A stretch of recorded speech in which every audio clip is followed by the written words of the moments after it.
Guys, sa mga baguhan na kagaya ko, kailangan ba talaga nating magpalaki ng followers?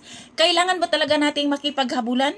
At kailangan ba talaga nating makipagkuntisan para lalaki yung ating mga followers? Guys, ito yung realidad. Sa bagong update ni Mita ngayon, huwag na kayong mag-aksaya ng panahon na makipaghabulan, makipag-contest na palakihan ng followers kasi wala ding mangyayari kung hindi tayo na-invite ni Mita. So guys, tama yung ibang mga content creator na nagsasabing, mga baguhan, mag-focus kayo sa inyong mga content at huwag sa padamihan ng followers. Kasi napansin nyo ba na kahit nagaano kalaki yung followers mo, pag nag-upload ka ng video mo, kukunti lang din naman yung views. So ibig sabihin, wala talaga. So kailangan dun tayo mag-focus sa content kasi alam din naman natin na kapag maganda yung ating content, na kapag engaging yung ating content, yung mga followers na talaga ang kusang lumalapit at manood, makipag-engage doon.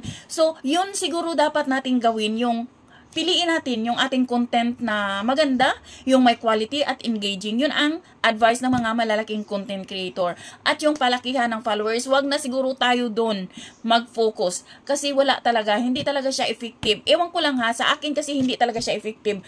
Kasi kahit na malaki yung bahay mo, malaki na yung followers mo, pero wala din namang nangyari. Hindi naman, pag nag-upload ka ng videos, hindi lahat ng finalo mo ay nakasupport sa'yo. Ito yung real talk.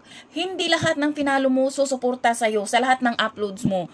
Kahit na ikaw susupport ka man, pero kukunti lang talaga yung mga legit na nagsusupport sa mga videos natin.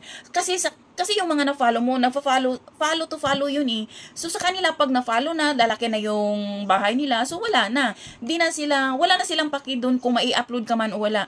Wala na silang paki dun as long na lalaki yung mga bahay. So ngayon sa bagong update ni Mita, kailangan talaga nating mag-focus sa ating mga content. Kailangan nating pagandahin, kailangan nating pag-isipan, 'di ba?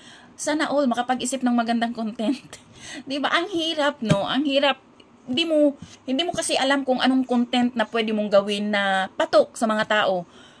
Siguro kung ano ka, jolly ka, or mahilig ka magpatawa, go. Kasi lahat tayo may talent, pero siguro kailangan siguro nating i-discover kung ano yung talento na meron tayo na kailangan nating ipakita dito sa social media. Ayun lang guys, thank you for watching and have a nice day. Alam kong busy kayong lahat kasi nga Sunday at family day. So have a blessed Sunday everyone. Bye, God bless.